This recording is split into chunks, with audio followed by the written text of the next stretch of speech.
ठीक है सर, आगे बढ़ते हैं, अगली जाति का जिक्र कर लेते हैं। यहां पर ब्राह्मण जो उत्तर प्रदेश के अंदर करीब 10% उनकी आबादी है, और ऐसे में अगली जाति जिसका हम जिक्र करना चाह रहे हैं वो बेहद दिलचस्प इसलिए हो जाती है क्योंकि उत्तर प्रदेश के जिस हिस्से से चुनाव शुरू होगा वहां पर इसी जाति का प्रभाव माना जाता है। और ये कौन सी जाति आप समझ गए होंगे अब तक, मैं जाटों का जिक्र कर रही हूं। अरे सवाल ले आइए जल्दी से टेलीविजन स्क्रीन पर, जाटों से जुड़ा हुआ यह सवाल है। जाट अगली जाति, और जाटों की सीएम पसंद कौन है? आंकड़ा आपके सामने है, ये लीजिए। 37% योगी आदित्यनाथ को सीएम के तौर पर पसंद कर रहे हैं, 28% अखिलेश यादव को सीएम के तौर पर पसंद कर रहे हैं, 14% मायावती को, और दिलचस्प है 21% अन्य का नाम भी ले रहे हैं। तो कुल मिलाकर जिस तरीके से ब्राह्मणों के मामले में कहीं कोई कंफ्यूजन था नहीं, सीधे सीधे योगी आदित्यनाथ उनकी पसंद बनकर आ रहे थे, यहां जाटों के अंदर कंफ्यूजन है क्या? ग्राउंड पर आपको लेकर चलेंगे, रविकांत के पास चलते हैं और जानते हैं रविकांत से, यही कंफ्यूजन जो सर्वे के आंकड़े में है, क्या वो ग्राउंड पर भी? रविकांत, देखिए, यहाँ पर हमारे साथ विजय पाल आरती हैं जो कि वर्तमान विधायक भी हैं और यहाँ से प्रत्याशी भी हैं बीजेपी के। ये बताइए कि अखिलेश को मुस्लिम तो जिता ही रहे हैं, यादव जिता ही रहे हैं, जाट भी 28% वोट दे रहे हैं, सर्वे के मुताबिक। जो हमारे हापुड़ के जाट हैं, जो हमारे किसान हैं, अब वो सभी भाजपा के साथ हैं। पहले भी भाजपा को वोट दी थी सभी किसानों ने, चौधरी भाइयों ने, और आज अब भी चौधरी भाइयों ने थोड़े से नाराज थे, मगर अब नाराजगी खत्म धीरे धीरे हो गई है।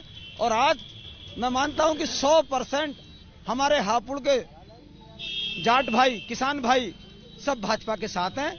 किसान आंदोलन से फर्क पड़ा? किसान आंदोलन से कोई फर्क नहीं था। जब भी राजनीतिक पार्टी जो किसान भाई कोई हमारे चौधरी, एक दो कोई कांग्रेस में था, कोई समाजवादी में था, तो पिछली बार जब आप विधायक बने तो उस समय जो माहौल था उससे काफी कमजोर माहौल इस बार दिख रहा है आपको? नहीं लग रहा, हमें उससे और ज्यादा मजबूताई लग रही है। ठीक है रविकांत, ठीक है, हमें सब हमारे चौधरी आपके पास, और मैं एक बार अपने तमाम रिपोर्टर से ये कह दूं कि ज्यादा से ज्यादा ग्राउंड से हम चाहते हैं हमारे दर्शक आवाजें सुन सके, तो इसलिए अलग अलग आवाजें सुनाइए आप लोग, कोशिश ये कीजिए। फिलहाल जल्दी से एक रिएक्शन लेते हैं। पंकज झा, जाट वोटर किसी एक के पीछे जुड़ा हुआ नजर नहीं आ रहा है, बटा हुआ है। जी, कंफ्यूजन तो है, और सबसे बड़ी बात देखिए रोमाना जी, आंकड़े हैं ना उसमें अन्य में 21% है, ये बड़े निर्णायक रोल अदा करेंगे। और 2013 के मुजफ्फरनगर दंगों के बाद तो स्थिति यह है कि जाटों की पहली पसंद अब तक के चुनाव में बीजेपी ही रही है। बिल्कुल, राजकिशोर जी आपका टेक। देखिए, मुजफ्फरनगर दंगों की जो बात की गई है उसके बाद भी अगर 28% लोग अखिलेश के साथ यहां पर दिखाई पड़ रहे हैं, और पश्चिमी उत्तर प्रदेश जाटलैंड में समाजवादी पार्टी हमेशा कमजोर मानी जाती रही है, तो यह बीजेपी के लिए चिंता का सबब होना चाहिए। तो संजय सर, ये अखिलेश के पीछे जो 28%, मतलब 28% जाट जो अखिलेश यादव को बतौर मुख्यमंत्री पसंद कर रहे हैं, क्या यही एक बड़ी वजह रही कि बीजेपी की तरफ से कहा गया आरएलडी जयंत चौधरी ने गलत घर चुन लिया? नहीं, मुझे नहीं लगता है कि इस वजह से कहा जा रहा है कि आरएलडी ने गलत घर चुन लिया। देखिए, जिस बात का जिक्र दूसरे लोग कर रहे हैं कि बिल्कुल बहुत साफ है, किसानों की जो नाराजगी है, जाटों की जो नाराजगी है बीजेपी से, वो साफ झलक रहा है। अगर हम पुराने सर्वेस को देखें, 2019 के चुनाव को देखें या 2017 के चुनाव को देखें, तो इन चुनाव में तो बड़ी संख्या में जाट मतदाताओं ने बीजेपी के लिए वोट किया था, वो आधे से भी नीचे गिरता हुआ दिख रहा है, और इसका पूरा फायदा अखिलेश यादव को मिल रहा है। 28% जाट मतदाताओं की पहली पसंद अखिलेश यादव है मुख्यमंत्री के चेहरे के रूप में, और जिस बात का जिक्र पंकज कर रहे थे, अन्य में जयंत चौधरी भी हो सकते हैं। दोनों का अगर आप जोड़ देंगे तो शायद ये 37 के पार या 37 के करीब होगा। साफ साफ दिखाई पड़ता है कि जाट मतदाताओं की पसंद, जो पहले बीजेपी एकदम बिल्कुल पहली पसंद थी, वैसी पसंद अब दिखाई नहीं पड़ती। बिल्कुल, तो क्या वही मेरा सवाल, मेरे ख्याल से पंकज झा को आना चाहिए कि अगर अखिलेश यादव और जयंत चौधरी और ये गठबंधन जिस तरीके से जमीन पर है, अगर आंकड़ों में भी उसको जोड़ दिया जाए तो मामला बिल्कुल बराबरी का, टक्कर आर पार की, बीजेपी के लिए मुश्किल यही। खतरे की घंटी तो रोमाना बज चुकी है। इस बात को बीजेपी के थिंक टैंक और उनके रणनीतिकार भी मानते हैं, और इसीलिए कृषि कानून वापस लेने से लेकर जो लोग कल तक जयंत चौधरी को पानी पी पी कर कोसते थे, वो उनको न्योता दे रहे हैं, एक भ्रम पैदा कर रहे हैं। ये तो साफ साफ दिख रहा है, आंकड़े भी वही कह रहे हैं। जाट एकजुट होकर मन लेकिन बना नहीं पा रहे हैं राजकिशोर जी, ये बात भी साफ तौर पर निकल कर आ रही है। मतलब 37% जो योगी आदित्यनाथ को सीएम देखना चाहते हैं, 28% जो अखिलेश यादव को सीएम देखना चाहते हैं, 21% अन्य नाम ले रहे हैं। बिल्कुल, देखिए ये जो बात कही जा रही है इसमें सबसे महत्वपूर्ण बात यह है कि आरएलडी जहां पर ये माना जाता था कि यूथ पूरी तरीके से मोदी के नाम पर फिदा है जाटों में, वो अगर इस तरीके से परसेंटेज ज्यादा जा रहा है तो ये निश्चित तौर पर गठबंधन के लिए एक अच्छा संकेत है और बीजेपी को निश्चित तौर पर इस पर चिंता थी। इसीलिए अमित शाह ने खुला न्योता दिया, उन अमित शाह ने जिन्होंने चौधरी अजीत सिंह के साथ 2014 में गठबंधन करने से इनकार कर दिया था। ये बड़ी बात कह रहे हैं सर। आप सीधे जाटलैंड लेकर चलेंगे। मनोज्ञा लोईवाल बागपत से इस वक्त हमारे साथ मौजूद है। मनोज्ञा, जाटों की पसंद इस बार कौन है, अखिलेश, योगी? पूछिए जरा। बिल्कुल राजकिशोर जी ने जो कहा हम उसी जमीन पर हैं। इसे कर्मभूमि कहा जाता है चौधरी चरण सिंह की। इस बार जाट किसके साथ है? आंकड़ों में तो बीजेपी कमजोर है।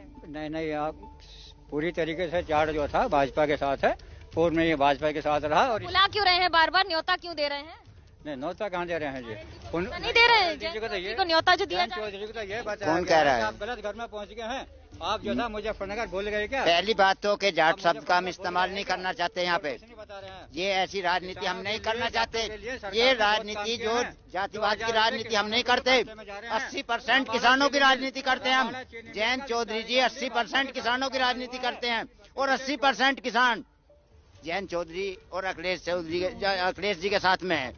यहाँ नहीं है, अखिलेश जी का कोई साथ नहीं है। अखिलेश जी का मुझे ये 80-20 का चुनाव है। देखिए, जब आंदोलन चल रहा था 3 जो किसानों को बनाए थे कानून है, क्या उनमें से थे आप? वहाँ मरने वालों को आपने हाथ जोड़े, वहाँ जाकर भाई बुरा हुआ?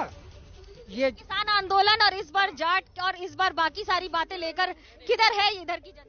हमारी सारी 80% जनता वो गठबंधन के साथ में है। गठबंधन के साथ में 80% जनता और हमारे जो है 36 बिरादरी की वोट भारतीय जनता पार्टी को तीनों विधानसभा क्षेत्रों में मिलेगी।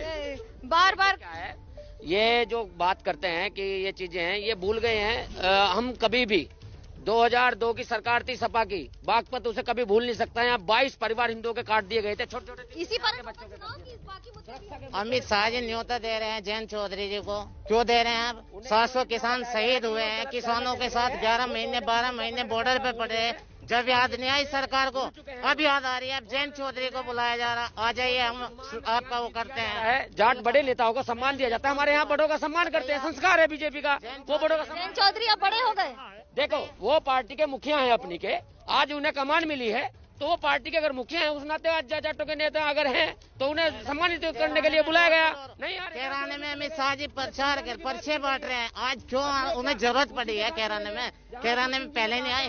बताइए, किसान एक विधायक के लिए जो गृह मंत्री प्रचार कर रहे हैं। कौन पर्चा भर रहा है, कौन पर्चा बांट रहा है, जनता वो देख रही है और इस बार अपने पर्चे पर नजर भी रखे हुए हैं। बिल्कुल, एक बात जरूर साफ हो रही है सर्वे के आंकड़े से और जमीन से भी जिस तरीके की आवाजें आ रही हैं कि जाट जो है फिलहाल वो किसी एक के पीछे एकजुट नजर आ